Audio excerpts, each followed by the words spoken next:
Hey everyone, welcome back. I'm Tara from Wild Bird Farm. I garden here in Zone 5 in central Iowa. It seems hard to believe that it's been a month since I did Under the Grow Lights in February, but we are in mid-March and it's time to take a peek this month.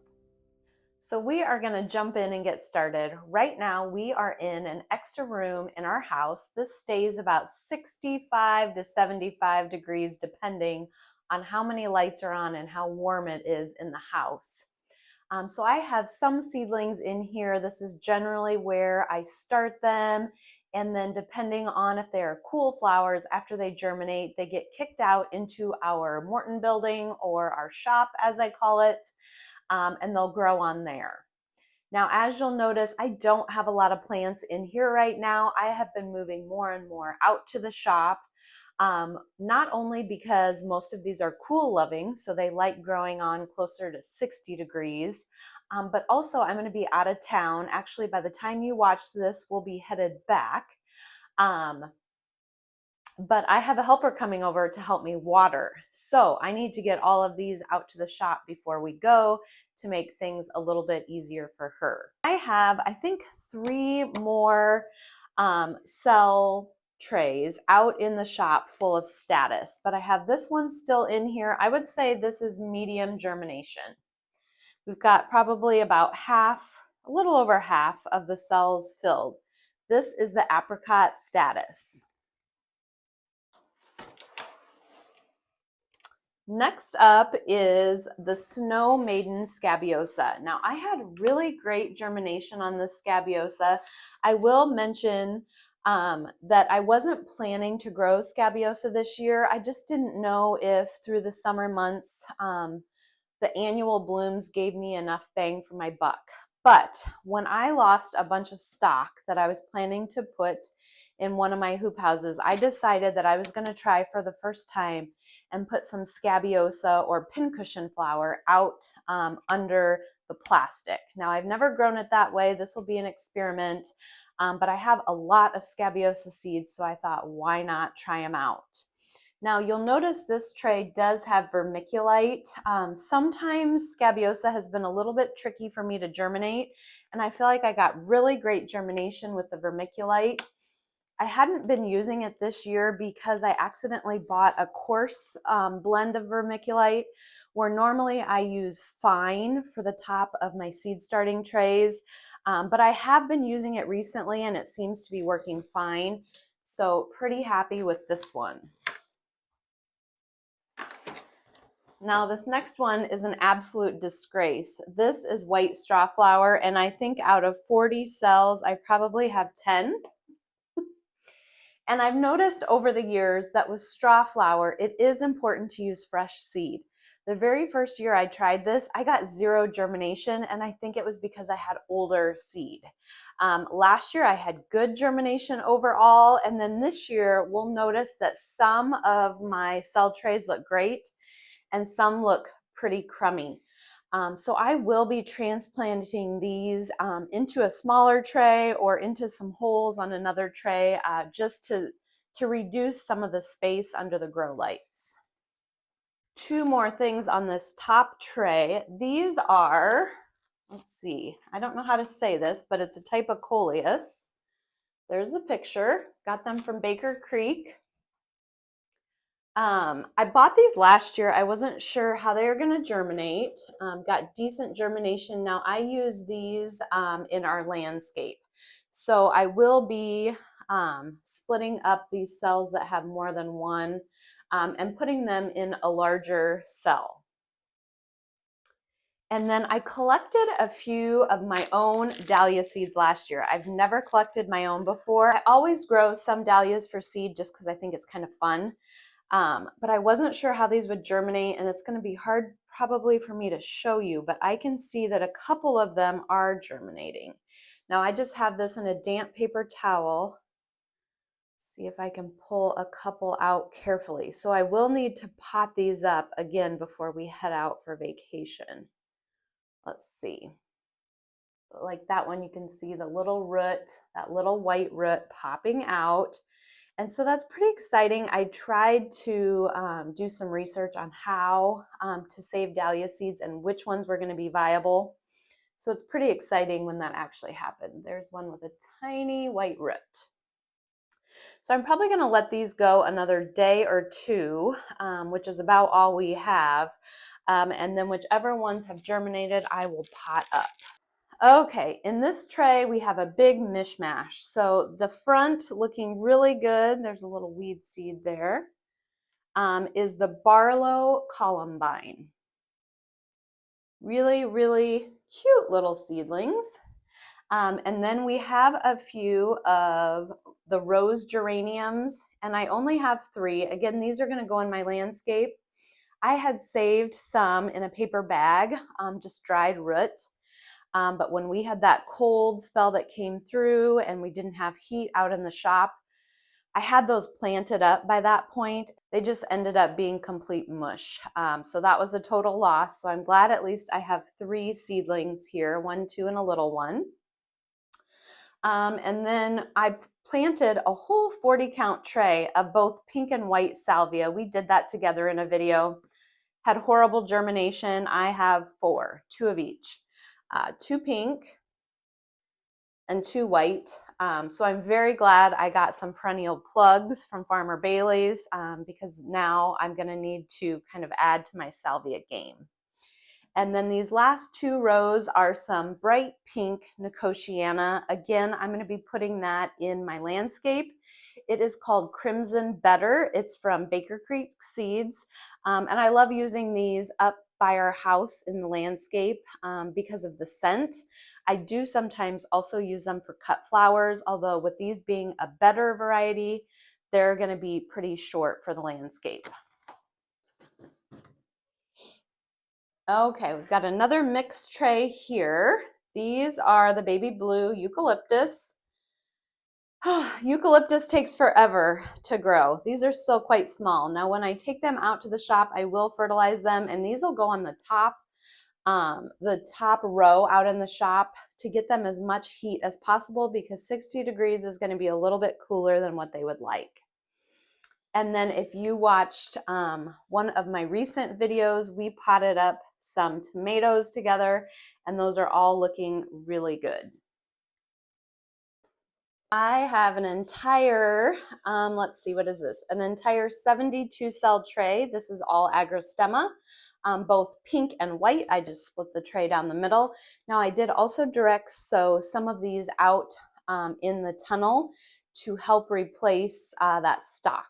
So we will hopefully see those under the plastic a little bit earlier, and then these I will plant out in the production rows to hopefully harvest from a little bit later.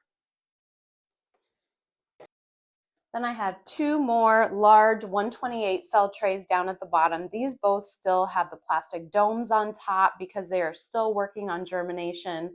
This one is the Raspberry Rose Shades of Strawflower.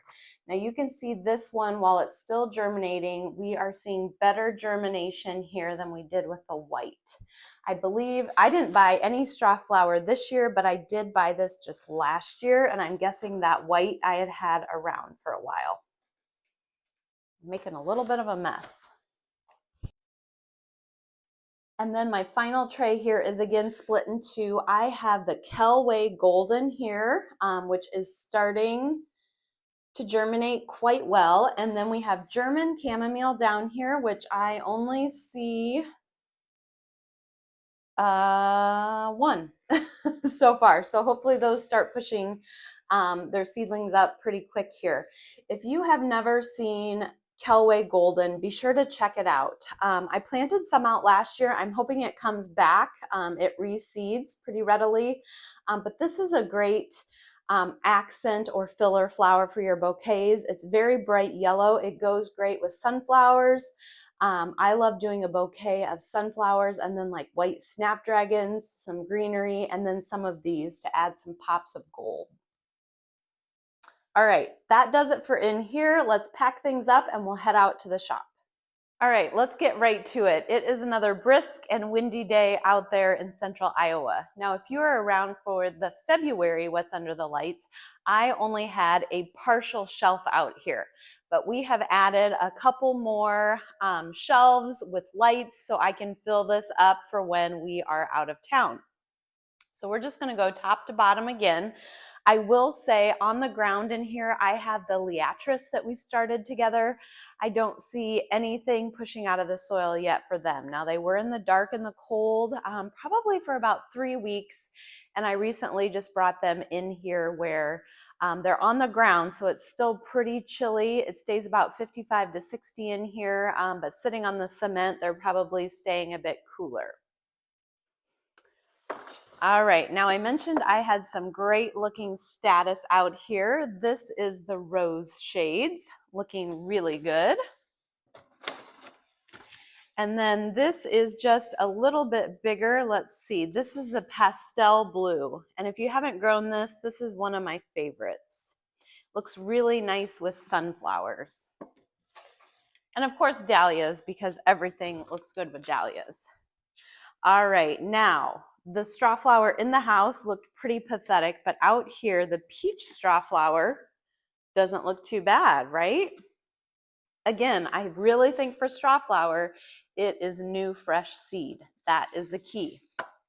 Now, as I mentioned, I had probably close to 400 stock plugs, scented stock, that I was gonna plant out in my hoop house. I had been babying these since probably mid-January. We had a very cold snap, an Arctic blast. The heater in here, we think malfunctioned. I lost all of my stock. So I started what I had remaining of the seed that I had left. I only had about 60 of the iron pink left. So that is what we see here. Now those first 6 sessions, I probably would have already planted out or be planting out next weekend in the hoop house. So these are a little bit behind and we're gonna have to get a little bit creative. I do think I have quite a few spike perennials that will bloom about the same time that the stock would have. Lupin, delphinium, let's see what else. Larkspur, hopefully. So I do have some things that I think will fill in the gap. Oh, and Baptisia. This is the first year that I think I'm really going to be able to cut on that. So hopefully those perennials will fill the gap because I'm only going to have about 50 plants here rather than 400. This is Feverfew, looking great. I believe this was several different kinds. But I will use this to fill in a row I already have going. And then more status. I told you it was going to be a big year for status. These also look great. This is white status and pastel blue. Now, when we had the deep freeze in here where I lost the stock, I also ended up losing all those sweet peas. And I was pretty bummed about that because I had some Japanese varieties I was trying for the first time. So we are making do with what we have. These are the coral peach variety. I had some leftover seeds from Geo. Those are looking good. Of course, the other ones would have been twice this big. And again, I would have been planting those out in the tunnel in the next week or two. Also found a mammoth mix of sweet peas that I had from a prior year, and so we have some of those. Now I am using a different container. These are about 2.5 inches deep, and I'm putting 2 to 3 in the corners, and I think that'll work out pretty well. I did an unboxing recently of perennial plugs that I just got in, and so we have, let me start in the front. We have spiderwort that will have these purple flowers. We have some guardian blue delphinium, which is a lot of this green that you see. We have, oh, this is the white sage or salvia, kind of right here. And then in this row where I don't see any growth yet, and I'm starting to get a little bit worried, I'm hoping I see green soon. This is a purple false indigo or Baptisia. So all these looking pretty good. Now when I get home from being out of town, these guys are gonna get booted out of here to start hardening off. and they'll get planted out on the early side this season. The last thing we also planted together is the My Castle lupin. Look at those guys. Got to show you the roots, which I'm proud of, but I'm also a little nervous. I, in past years, have usually planted them out at this size just so the roots didn't get too crowded in the container. They do not like having their roots disturbed. And look at the roots. Can you see them? See those roots? So these are in deeper cell trays. So these are another one. Once I am back from being out of town, these are getting booted out of here to get hardened off, and they'll be going out in the production row, depending on weather, but hopefully within the next 2 to 3 weeks. That wraps up the seedlings that I have started. Now, if I didn't have this week break where I wasn't going to be around, I would definitely be getting some of my warm season annuals started, specifically celosia. I will also at the end here, I'll take the camera off the tripod and we'll just pan down here. I have some tulips down here. Again, these were out here when we had that hard freeze. And I definitely lost some of them. Some look okay. So we're just gonna have to kind of see how it goes there. If you enjoyed this video, please like and subscribe. That really helps me as a small channel. I am nearing 3,000 subscribers. My goal for that is to reach that before Memorial Day this year. So if you haven't subscribed, I would really appreciate you doing that. I am gonna have some giveaways once we reach that mark. So please like and subscribe, and I'll see you next time.